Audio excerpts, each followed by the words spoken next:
Hey guys, welcome to my first Biomutant video, and today I'm going to be showing the most fun build you can have in the game. This is what I find fun in the game, so you don't have to take this to heart, but I personally find magic builds mixed in with melee to be the most fun for me, so if that sounds cool to you, then just stick around and I'll show you how to build it. The first thing you're going to have to do is to choose your breed. Your breed doesn't really matter too much in the grand scheme of things, but if you want to have base starting stats, like certain base starting stats, you're going to want to choose either Hyla or a Fip. Fip is more focused on your intelligence damage, so he'll be the more magic-centric person, while Hyla will be pretty much balanced in that aspect, where you don't lose out on too much intelligence while also being able to build your strength. Depending on your preference, you can choose either one of those classes. I personally chose Fip, but Hyla would also work with this build. Heading next into your starting mutation, it's the same case with the starting breed, where it doesn't really matter which one you start off with because you can always influence these stats later, but if you want to have a starting edge in the stat you want to specialize in, I'd say you can lean more into strength to have more damage in your actual punches and your combos, but if you want to have more magic integrated into your combat, then you can always lean more into intelligence. For me, I chose a balance between the two stats just so that I can have, that same synergy, but you can always specialize in one, and it's not really going to take away from the point of the build. Your starting resistances don't really play a part in your build, but, just kind of build into where you're going to go to in the first area, so you can stay longer in that environment. Not much to say here.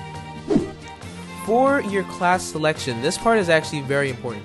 So, between all 5 classes, because I don't have the Mercenary, either the Psi Freak or the Saboteur is what you're going to want to pick. The Psi Freak, when it starts out, its base unarmed is enchanted with lightning, so you actually do more damage and you have electricity buildup that can stun people. So that would help more with your overall magic, how you incorporate it into your build and your fighting playstyle. But the Saboteur will allow you to dual wield weapons. So that way, you'll have more of that melee-centric playstyle where it's less focused on magic and more focused on your actual damage and combos. So for here, it would be a split. You can either choose Psi Freak or Saboteur. I personally chose Psi Freak because I really want to just have that magic and melee type of balance. But Saboteur would also work here. The magic department might not be as strong because you might get some skills later that the Psi Freak gets earlier, but both starting classes are honestly up to you, depending on how you like to play. Feel free to choose other classes, by the way. This is just how I like to play the game. For example, you could be a shooting sorcerer if you want to, Just if you want that melee magic build, this is what you should be aiming for. Plus, each character has their own personal perks for their own class that they get to level up.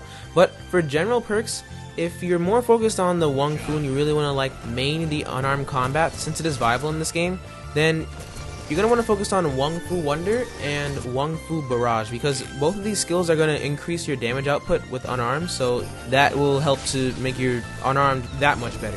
For your personal perks, pretty much just max them all out. Some are obviously better for this type of build than others, like for example with the Psi Freak, he just gets his health back and does more damage with his magic than other classes, because that's just how his perks are set up. So some classes are just going to do better with this build, like the Saboteur and the Psi Freak in particular. So if you're trying to decide on which personal perks to upgrade, I'd say just upgrade all of them as you see fit. This type of build really focuses on multi-hits and dodging in and out of attacks. Well-timed parries and the usage of your magic is really going to rack up the damage on this build, because as you're using your multi-hits while they're down, you just keep racking in the damage, which is also just recycling your crit rate, so it's just going to be a lot of damage in general. And since it's mostly elemental, you're just going to have a lot of DPS, and I'd say overall it's just a really fun way to play, because you're just constantly weaving in and out of attacks and watching and timing your parries, all the while using your magic to help to support your damage and just really get a lot of hits in and just be prepared for any situation, since you're using both magic and melee.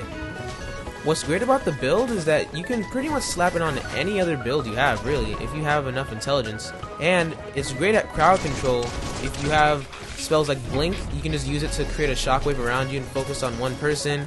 You can have Spark Ball, just charge it up and throw it at people to really just spread a lot of damage and be far away or close up if you want to, which I feel is really where this build shines, because you can be at whatever range and really just keep the pressure on them. Some things this build does lack in is it doesn't have high burst damage, which means you'll be hitting the monster repeatedly for some time before they actually die, which isn't necessarily a bad thing, but sometimes you do need that high burst damage to kill things quickly. Also, the build does struggle with key energy and just maintaining that. You need to have a high bar or key regen or just managing your key, because without managing it, you're gonna find yourself oftentimes just not being able to dodge because you just like out of key. Overall, I'd say this build is really fun, and I'd recommend it to anyone who just wants a challenge and wants to just have fun, really. Just use their magic and melee at the same time so that they're not stuck in like that, oh, use only magic or use only melee, and they want to use both but just not stick to one. This build does that really well. But that's all for this video. I want to say thank you for watching my build showcase, and I hope all you are enjoying Biomutant, because I know I love this game. And I'll be coming out with more videos, so if you like these types of videos in particular, just let me know, and I'll be happy to make them. But yeah, that's all for the video. Take care. See you guys later. Love and light.